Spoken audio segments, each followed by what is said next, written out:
I went to fix her leaking sink, but somewhere between the candlelight and her quiet smile, I realized she was the one who needed mending. The story opens in the kind of quiet morning that feels half asleep. Sunlight falling through lace curtains, dust motes drifting like slow thoughts in the air. The narrator, a 25-year-old tenant in a modest city apartment, stands at his landlady's door holding a small toolbox. She'd called the night before, mentioning a leaking pipe under her kitchen sink, her voice apologetic yet oddly warm. He'd offered to come by in the morning, partly because he wanted to help, partly because he couldn't quite forget the tone she used when she said thank you. When she opens the door, the air smells faintly of lemon soap and coffee. She's dressed casually, soft blue blouse, hair loosely tied, sleeves rolled up, but there's an effortless grace about her, the kind that doesn't try to be seen yet always is. Her eyes, a calm gray-green, linger on him for a heartbeat longer than expected. Then she steps aside, motioning him in. "It's just the sink," she says lightly. "It's been dripping all night. I thought it might drive me mad." He kneels beneath the counter, tools clinking softly, while she stands nearby, arms folded, watching in a mix of curiosity and quiet amusement. The kitchen hums with domestic detail. The ticking clock, the faint hiss of the kettle, the steady plink of water drops falling into a metal bowl. He can feel her presence behind him even when she doesn't speak. Every time he looks up to ask for something, a wrench, a towel, their eyes meet, and there's that brief, wordless awareness of shared space. She laughs once, low and warm, when he accidentally bumps his head on the cabinet. "You're sure you know what you're doing?" she teases. He grins, rubbing the back of his neck. "Mostly," he says, and the smile that passes between them feels easier than it should for near strangers. As he works, he catches glimpses of her reflection in the metal sink. The way she brushes a loose strand of hair behind her ear, how she leans lightly against the counter, one foot crossed over the other. There's something steady about her, but also something quietly tired, as if she's spent a long time keeping herself composed. He doesn't yet know what that means, but he senses it. Finally, the dripping stops. The kitchen falls silent except for the kettle's soft whistle. He turns the tap, checks the seal, and rises to his feet. "All fixed," he says. She steps closer to look, their shoulders almost touching as they both lean toward the sink. Her voice drops a little when she says, "You're good with your hands." The words hang there, innocent but heavy with unintended warmth.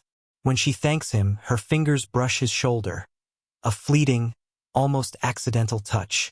But it sends a small ripple through him, one he doesn't quite understand yet.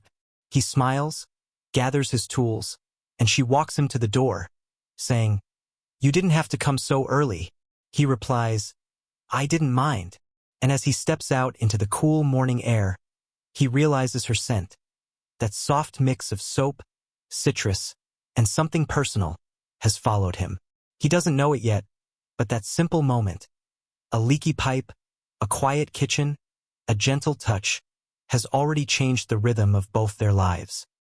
He had meant to leave right after fixing the leak, but when she offered tea, her voice carried a softness that made it impossible to refuse. "You can't rush off just yet," she said with a faint smile, brushing a lock of hair from her cheek. "It's the least I can do after you saved my kitchen." So he stayed. The apartment felt lived in. Not messy, but filled with small signs of someone who'd made peace with solitude. A single mug drying beside the sink. Books stacked on the windowsill. A faded armchair angled toward the morning light. Everything smelled faintly of chamomile and furniture polish, the kind of scent that reminded him of home even though this wasn't his. She moved about the kitchen with unhurried grace, the hem of her blouse catching the sunlight. "Milk or honey?" she asked, her tone casual, but her eyes flicked toward him, watching his reaction. He caught that glance, the kind that lingers for no reason at all, and smiled. "Honey's perfect." When she brought him the cup, her fingers brushed his briefly. It wasn't deliberate, but it didn't feel accidental either. The porcelain was warm in his hands, and somehow so was the silence between them. They sat across from each other at the small table. The steady ticking of the wall clock filled the pauses in their conversation, as if time itself were eavesdropping.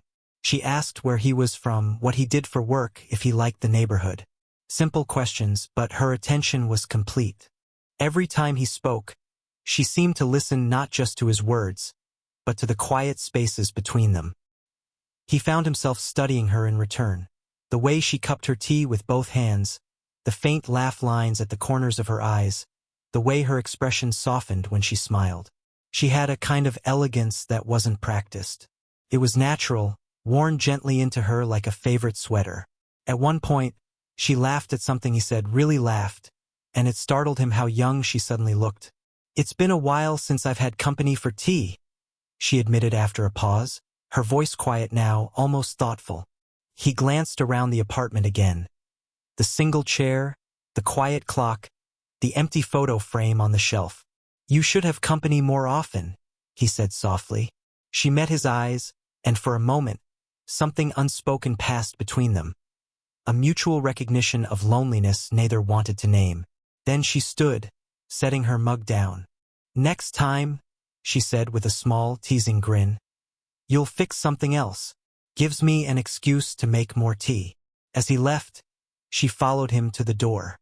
The air between them felt charged, fragile, like the faint static before a storm. When he turned to say goodbye, she reached out lightly, her fingers touching his wrist. "Really?" she said, her tone barely above a whisper. "Thank you. It's been nice having someone around." That single word, someone, stayed with him long after he'd stepped outside. He realized he didn't remember the taste of the tea, only the warmth of her voice, and the quiet promise hidden somewhere in that moment.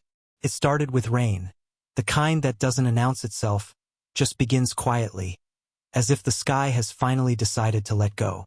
The young man was back in his apartment, listening to the steady rhythm on the window when his phone buzzed. Her name lit up the screen. "Sorry to bother you again," she said, her voice half laughing, half nervous. "The power's gone out. I can't even find a flashlight. You're good with fixing things, right?" He hesitated only a second before saying, "I'll be right there." When he arrived, the hallway lights were dim, the building humming with the muffled sound of rain. She opened the door holding a single candle.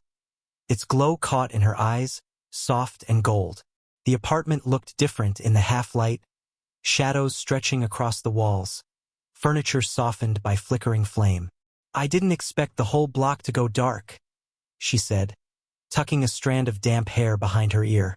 She wore a loose cardigan over a cotton dress, and the faint scent of rain and lavender clung to her. He tried to look casual as he stepped inside, but there was something about the quiet, the isolation, that made every movement feel amplified.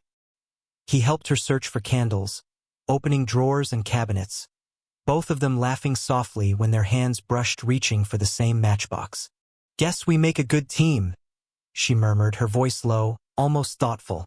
When the room finally filled with candlelight, a strange calm settled between them. The rain drummed against the windows, thunder rolling far in the distance. She set the candles on the table, then sat across from him, both hands cupped around a mug of tea gone cold. "I always forget how loud rain sounds when you're alone," she said after a long silence. "It's comforting and unbearable at the same time." He understood what she meant, that peculiar ache of being alone too long with your thoughts. He watched her eyes reflect the candlelight, her face soft and unguarded. "I get that," he said quietly. "Some nights, silence feels heavier than noise." She smiled faintly, almost sadly. "You're too young to sound like that." He laughed under his breath, but there was no mockery in her tone, just recognition. For a while, neither spoke. The candle burned lower, the storm outside rising in rhythm, as if echoing the unspoken things between them. Then she sighed, resting her chin on her hand. "It's strange," she said. "I've lived here 15 years, and I've never sat in this light with anyone. Everything looks softer, even me." He wanted to tell her that she looked beautiful in that light, that the flicker made her eyes seem alive in a way no daylight could, but he only nodded. "It suits you," he said instead. A smile curved at her lips, small but real. When thunder cracked again, she startled, and his hand moved instinctively across the table, resting near hers. She didn't move away. Outside, the rain kept falling, but inside, something had shifted. Two people, alone too long, finding warmth not from electricity or light, but from the quiet electricity of being seen. The rain, it seemed, had no intention of stopping. Hours passed. The storm that had started as a soft curtain of water now thrashed against the windows like restless hands. The wind howled down the street, rattling branches and signs. From her apartment window, the world looked washed away, a blur of silver and black. He stood near the window, peering out. "It's really coming down," he said, rubbing the back of his neck. His jacket hung over a chair, damp from his dash through the storm. She came to stand beside him, her cardigan drawn close around her shoulders. "You can't walk home in that," she said matter-of-factly. "It's dangerous. The street's half-flooded already." "I'll be fine," he replied, though he wasn't sure he believed it. She turned her head, studying him. "Don't argue with me," she said softly, a teasing firmness in her tone. "You'll catch cold. Stay here tonight, in the guest room." She hesitated before adding, quieter, "Unless you're afraid of old houses." He smiled. "I think I'll manage." The offer was innocent enough, yet it carried a weight that neither of them could quite ignore. She disappeared into the hallway, her footsteps muffled by the rug, and returned with a towel and an old t-shirt. "Here," she said, handing them over. "Something dry to wear." When their fingers touched, the moment stretched longer than it should have. The towel was warm from the radiator. Her perfume, lavender with a hint of rain, lingered faintly in the air between them. "Thank you," he murmured. "Bathrooms down the hall," she said, almost too quickly. Her voice calm but her eyes betraying something else, something unspoken. He changed in the small guest room, listening to the storm hammer the windows. The air smelled faintly of her, soft detergent, clean linen, and something deeply human. When he came back to the living room, she was lighting another candle, the flame catching her face in warm gold. "You didn't have to do all this," he said. Her lips curved into a quiet smile. "I wanted to." They stood there for a moment, neither moving, both aware of the fragile balance between gratitude and longing. She reached up suddenly and brushed a raindrop from his collar. "You're still wet," she murmured, fingertips grazing the side of his neck. The touch was brief, but it lingered, the kind that feels both comforting and electrifying at once. He could hear his own heartbeat then, steady, audible in the silence. She stepped back, perhaps realizing what she'd done, though her eyes didn't leave his. "The guest room's ready," she said softly. "If you need anything, just knock." He nodded, but he didn't move right away. Their gazes held, the room filled with candlelight and the sound of distant thunder. And for that one suspended second, the storm outside seemed to mirror the one quietly forming between them. When he finally turned toward the hallway, she whispered behind him, so softly he almost didn't catch it, "Good night." He paused, hand on the doorframe, and replied, "Good night." But neither of them slept easily that night, the storm outside fading only to make room for something more dangerous, more beautiful, stirring quietly within. The storm had weakened, leaving the air heavy and still, the kind of silence that follows rain, thick with memory, threaded with the faint hiss of water trickling down gutters. He couldn't sleep. The guest room felt too quiet, too unfamiliar, and the scent of her lavender candle drifted in from the hallway, soft and steady, like an invitation. He stepped into the living room. She was already there.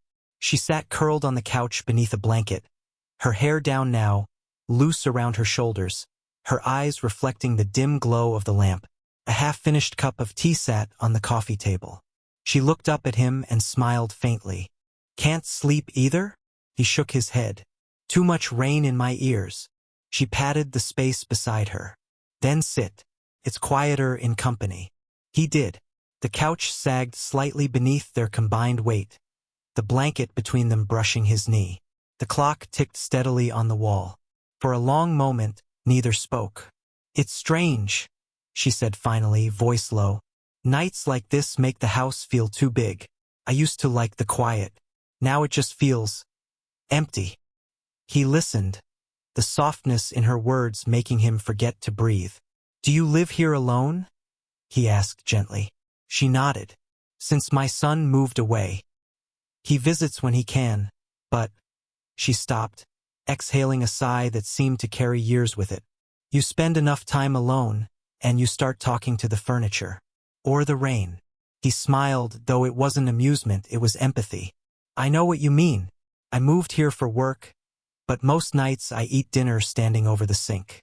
Feels easier than setting a table for one. That earned him a small, real laugh. The kind that begins as sadness and ends in relief. We're quite the pair, she said. Lonely repairman and his landlady. He joked softly. It sounds like a bad poem. Her eyes warmed. Maybe not so bad, she murmured. A quiet fell again, not awkward but intimate. She reached for the blanket to adjust it, and her hand brushed his. Neither of them moved. His pulse jumped, but her touch stayed light. Not seeking, just there, present, real. Thank you, she whispered suddenly, for staying. It's been so long since someone just talked with me. He turned to her then, his voice gentle. You make it easy to talk. Her eyes glimmered under the soft light, the kind of look that says more than words could. Do I? She asked. He nodded. You do. The silence after that wasn't empty. It was full, warm, alive. When she grew quiet, her gaze dropped to their hands. He reached out, hesitantly, then placed his palm over hers. She didn't pull away. Her fingers trembled for a second, then tightened around his.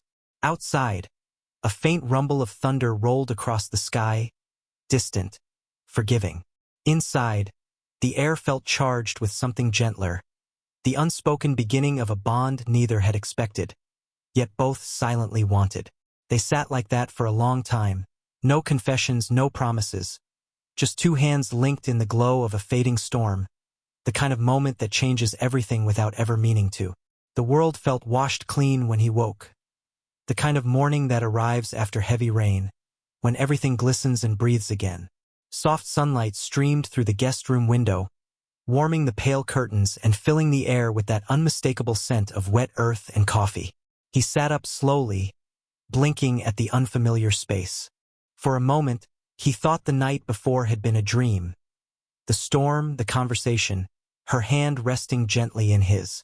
But the faint echo of that warmth lingered in his chest, too vivid to dismiss.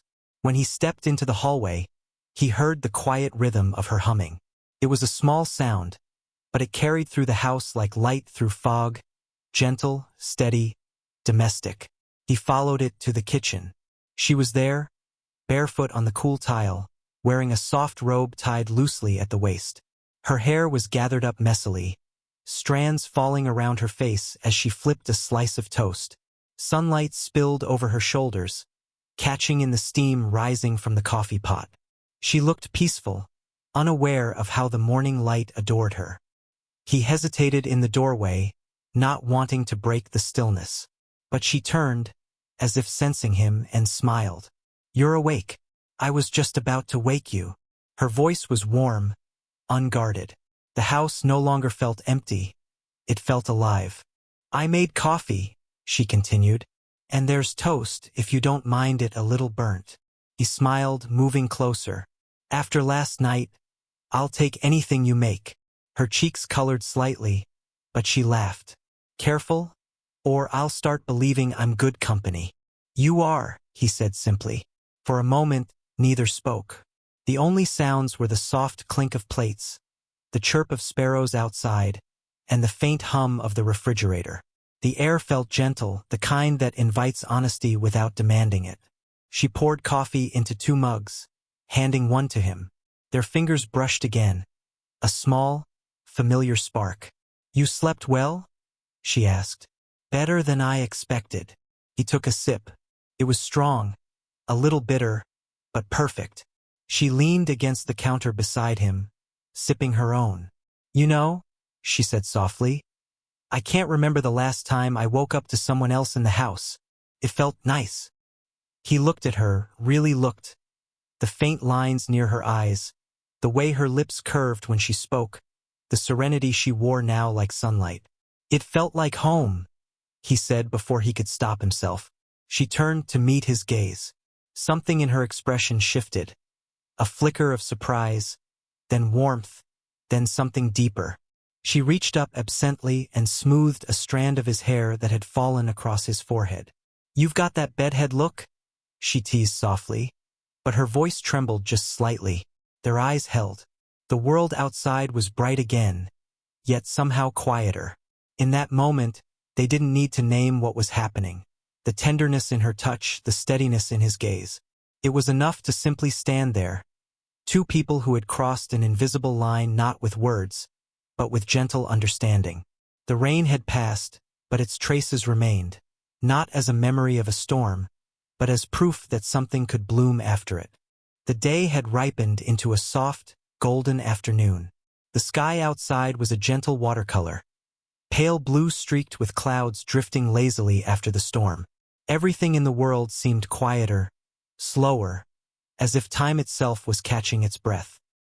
He'd lingered longer than he should have, helping her tidy the kitchen, fixing a loose drawer handle, finding small excuses not to leave. Every time he thought about saying goodbye, something in her expression made him pause. A quiet contentment mixed with a trace of sadness, as if she too was counting the seconds before the moment slipped away.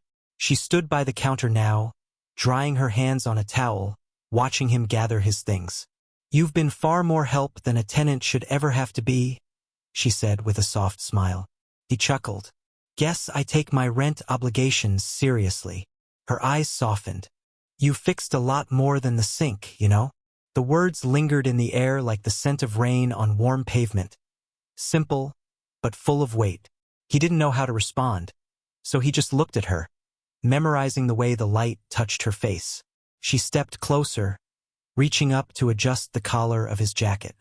Her fingers brushed his neck, deliberate but tender, lingering just long enough to make his breath catch. "There," she murmured, her voice faintly trembling. "You'll look respectable out there." He smiled, heart beating unevenly. "You're making it hard to leave." Her eyes lifted to his, calm and unflinching. "Then don't leave just yet." The silence that followed wasn't awkward. It was full, suspended between them like the space before a confession. He wanted to say something, anything, that might explain the warmth in his chest, the way her voice had settled into him like music. But he couldn't find words that would sound right. She must have sensed it. Her hand fell back to her side, but her smile stayed. "It's okay," she said softly. "You don't have to say anything. Just promise me you'll come by again." He swallowed, nodding slowly. "I will." Her expression softened further. Relief, affection, something close to gratitude. "Good," she whispered. "There are always things breaking around here. I could use a good repairman." They both laughed quietly, and for a moment, it was as though the night before, the storm, and the long hours of silence had folded neatly into that sound. Something light, something hopeful. He walked her to the door. The afternoon light spilled across the floor, warm and forgiving. Outside, the pavement still glistened from the rain, and the scent of wet leaves filled the air. She opened the door for him, standing close enough that he could see the tiny flecks of gold in her eyes. "Take care," she said. "And if you get caught in another storm, I know where to go," he finished gently. She smiled, the kind of smile that stays long after you've turned away, and he stepped out into the soft air, the sound of the door clicking shut behind him both comforting and bittersweet. As he walked down the quiet street, the world around him seemed changed, lighter somehow, as if something invisible had shifted inside him. He didn't look back. He didn't have to, because even without words, he knew that some doors, once opened, never really close again. If this story touched your heart, don't forget to like, subscribe, and share it with someone who believes that love can find us in the quietest moments. Tell me in the comments, would you have stayed a little longer too?